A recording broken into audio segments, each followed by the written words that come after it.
Okay, so here's the setup. Go onto our GitHub or just search Rocket Technologies GSU GitHub and you'll probably find it. But yeah, this is the link. Should be pretty straightforward. GitHub on Rocket Tech GSU/HPR level 1.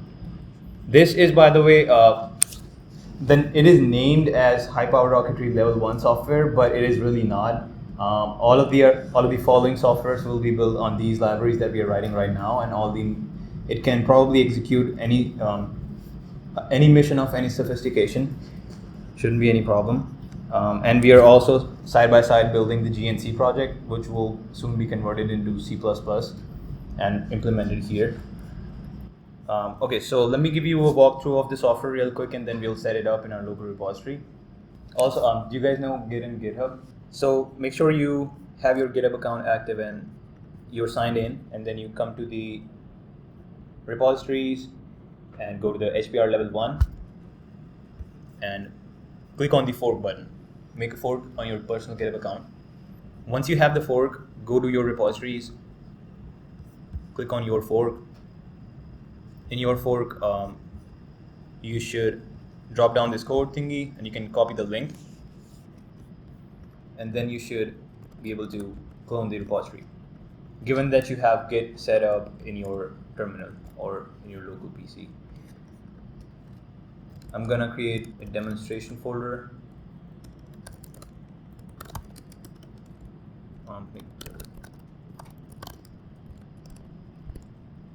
Git clone and then link. So I created a directory called demonstration and I changed the address to that, and in that folder I cloned my entire Git repository, which was not the Rocket Text folder but your personal fork. Okay, now I'm gonna open it. So in my Visual Studio I have the code space dot command set up, so I can open this whole folder right from here.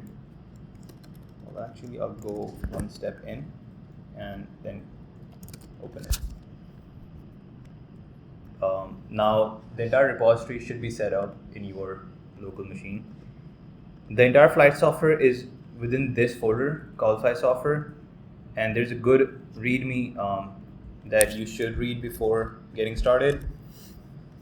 It basically gives you an idea how to set it up.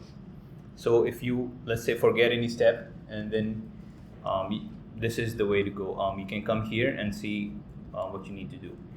But okay, that's all pretty basic. That's what even like courses at GSU would have taught you. But the way we develop the embedded software is a little bit different. We don't open it directly in the Visual Studio like that. It's not gonna work. So what we do is just close the Visual Studio code and reopen it. Like open a fresh window. And what I want you to do is have this extension called Platform IO. You can download it from the extension store here, Platform IO.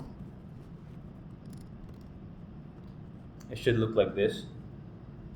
I think the setup will take a few minutes. Let me know when you're done. It's open? Okay, cool. Go to Open and click on Open Project and navigate to the exact folder where you cloned the GitHub repository. This is it. But do not open this folder. What I want you to do is go inside, go in the flight software, HPR level 1 software. You are supposed to open this exact folder. If you open any other folder, the Platform IO will not recognize this configuration file, and it won't be able to basically do all the compilations that needs to be done in order to run your program in this avionics stack. Okay, so I'm going to click on open this folder right here. So this is what you're going to see. There must be a build button down here and then a upload button. If you cannot see it, you've done a step wrong. You're going to have to go back a few steps and open it again, I guess. Once you do it, you should be able to see your project down here. And when you set it up for the first time, there is no boards. There's no information about what board you're trying to compile the software for. So what you do is you can click here, select whatever board you have and all that. But the reason why you see the board here already is that we have configuration files set up. I'm talking about this because in case you want to build a new project from ground up, that's what you have to do. But as you will see in the platform INI, platform.ini, we already have this board information. So it can detect it automatically and do all the stuff. Try to compile this whole code by clicking the build button. You should be able to do it, and it should be successful. If it is not successful, then probably there are some libraries that you need to install that you don't have. Let me know who all can see this. See this success written here. Try to build it and have this. You should see this basically.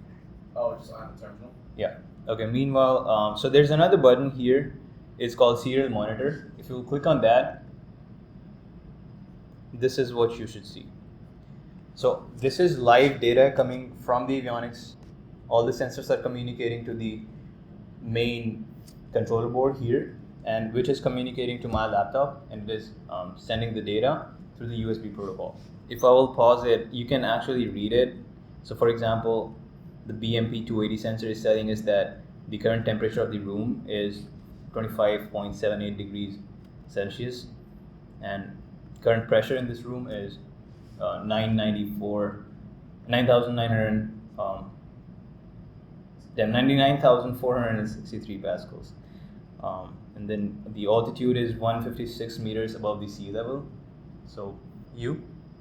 No, Yeah, it is measuring from the room. It is live actually. If I will like change the altitude of it, the pressure should change. Let's see how much I can do it without messing up the wires. Check out the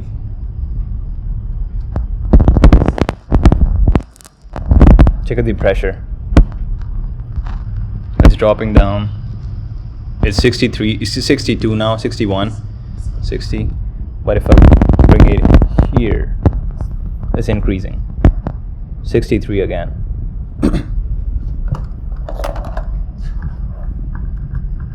That happens, and that's one of the ways how we detect the altitude and trigger the ejection. So the rocket knows how high it is using the barometer sensor pretty reliably. And also this is acceleration data. For example, Earth's gravitational constant is like 9.8 something, 9.81. This is pretty close to that. This is reading the actual acceleration faced by this sensor. And the GPS data is not there because I don't think it is connected to any satellite. Also, the GPS antenna is not here, so it won't be able to actually collect a lot of data coming from the satellites.